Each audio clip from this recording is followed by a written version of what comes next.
نننۍ ویډیو کې به موږ په مونځ خبره کوو چې په ساینسي لیول باندې زموږ د وجود دپاره څنګه دی. السلام علیکم ملګرو، زه یم بشیر خان. ملګرو، دا په سایډ کې تاسو ته یو ماډل هم ښکاري، یو مشین هم ښکاري.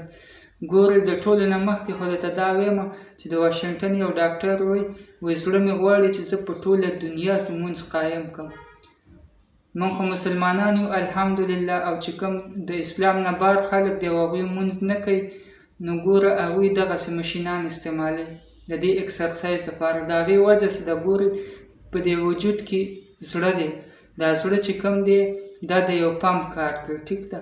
دا ټول جسم ته وینه ورکوي، ټول د جسم ټولو حصو ته وینه تقسیموي، خوروي. نو ګورئ، بیا درته په ساده الفاظو کې ویم چې اوبه جوورې ته خیزي او په بره باندې نه ځي. لکه اوس د دوو چتو نه ښکته اوبه راپرېږده، صحیح راځي، خو بره نه ځي. نو دغسې دا زړه چې کوم دی دا دې سینه کې دی، صحیح ده. نو لاندې خو بلډ ښه ځي، ښه پرشر کې، خو د سینې نه بره چې کوم دی دا به ډېر په مشکله باندې ځي، پرشر یې کم وي. لکه څنګه دماغ شو، سر شو، دغسې دا نور بره جسم شو، نو دې ته هغسې وینه نه ځي لکه څنګه چې په کار وي. خو ګوره اوس په دې ماډل باندې، لکه ګوره هغوی خو چونکې مونځ نه کوي، هغوی د دې اکسرسایز دپاره دا مشین استعمالوي. تاسو ګورئ په دې سایډ کې ټیکنیکل به ګورو ښه.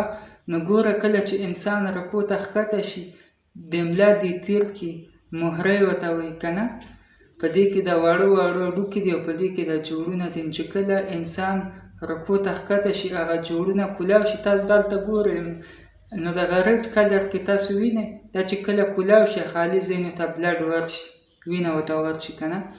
بیا ګورئ ښه، دغسې چې کله انسان سجدې ته ښکته شي، چونکې دا زړه خو دلته کې دی، نور وجود بره دی، هلته خو وینه دغسې په صحیح پرشر کې نه ځي. نو چې کله انسان سجدې ته ښکته شي، بیا تاسو ګورئ د سینې نه دا بره چې کوم جسم دی دې ټولو ته وینه ورکړی شي.